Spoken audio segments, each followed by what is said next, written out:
Semester کا student ہوں، میرا نام محمد وانگس ہے اور میں اس رات وہیں پہ تھا جہاں پہ بشکیک میں سب سے بڑا حملہ ہوا ہے VIP ہاسٹل میں اس رات وہیں پہ موجود تھا. ٹھیک ہے، ہمیں اس رات کم از کم کوئی 3 سے 4 گھنٹے ہمیں کوئی ہیلپ نہیں کی گئی. 3 سے 4 گھنٹے یرغمال کا بنایا گیا اسٹوڈنٹس کو وہیں پہ، اور ہماری طرف گورنمنٹ سے کچھ بھی نہیں. ایک پولیس کی گاڑی تھی، وہ لوگ دروازہ توڑ کے اندر آ گئے. ہمارے لیے کوئی ہیلپ نہیں کی گئی. ٹھیک ہے، اللہ کا شکر ہے کہ ہماری طرف نہیں آئے.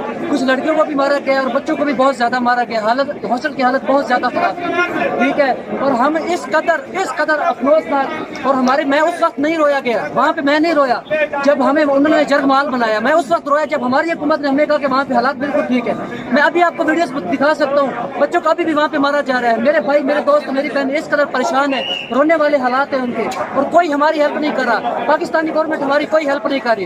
یہ اب یہاں پہ میں موجود ہوں، یہ ڈاکٹر عمران نذیر جو ہمارے CEO ہیں وہاں پہ education adviser doctor Imran Nazir, یہ ان کی بدولت ہے، یہ ان کی طرف سے کیا گیا ہے. یہ لوکل فلائٹ پہلے بھی چلتی تھی اور اب بھی وہی فلائٹس آئی ہیں 2 جو پہلے روز ڈیلی روٹین میں آ رہی تھی، اور اس کے علاوہ کوئی ہماری حکومت کی طرف سے کچھ نہیں کیا گیا. 95,000 کی پہلے بھی فلائٹ تھی، ابھی بھی 95,000 کی ہی ہے. کہ ہماری حکومت کی طرف سے کچھ بھی نہیں کیا گیا، اور نہ ہی گرین کوریڈور اوپن کیا گیا ہے. ہم حکومت سے اپیل کریں گے گرین کوریڈور اوپن کرے تاکہ جن بچوں کے پاس ایگزٹ ویزا نہیں ہے وہ جلد از جلد جہاں پہ آ سکیں.